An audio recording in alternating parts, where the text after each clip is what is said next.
So this is sort of the stuff that we do to compare our results. And this is the rain from the model simulation that I did over a year. Well, I am working on a better way to represent clouds inside of climate models right now.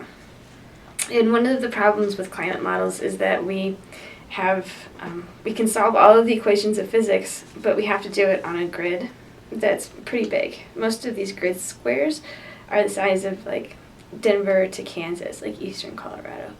So you can imagine there's a lot of clouds and thunderstorms and things that can happen between Denver and the border of Kansas. And those are important for climate because they happen everywhere, and each one of those little clouds is mixing air from the ground up into the top of the atmosphere. So we need to represent that in climate models somehow.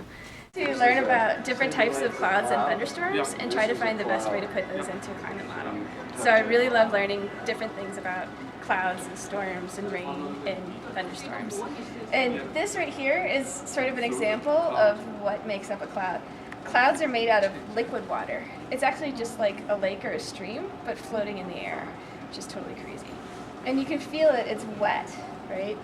And it's cold because the water is evaporating as it comes out of the region.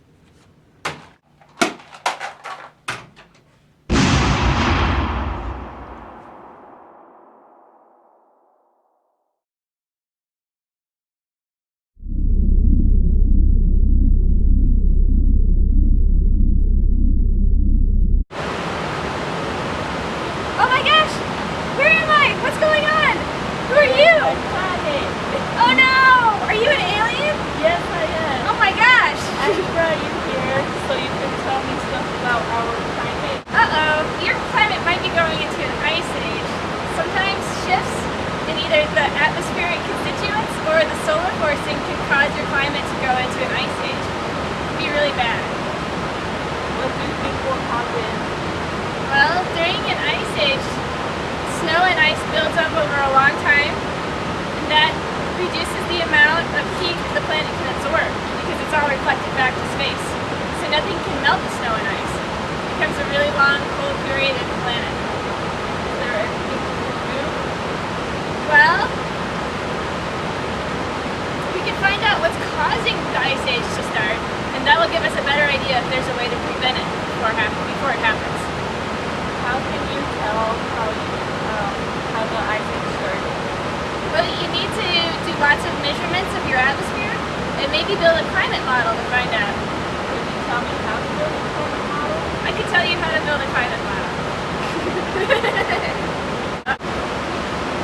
In order to build a climate model, you have to use the equations of physics, and you have to build them so that they can be run on tiny points all over the planet.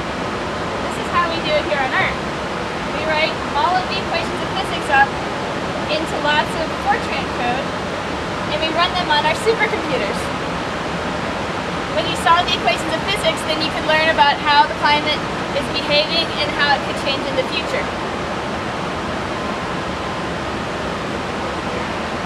One of the things we can try is to program in the changes in your star and see if that could be causing your ice age, or program in the changes in your atmosphere and see if that's what's causing the ice age.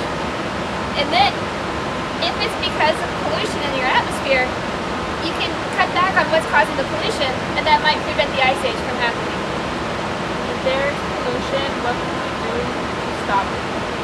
Well, this kind of pollution that causes global cooling is called small aerosols, and usually it's caused by burning things or chemical reactions. So you're going to need to stop doing that in order to prevent it from going out into the atmosphere. Another thing you could try to do is capture it before it goes into the atmosphere and bury it in the earth.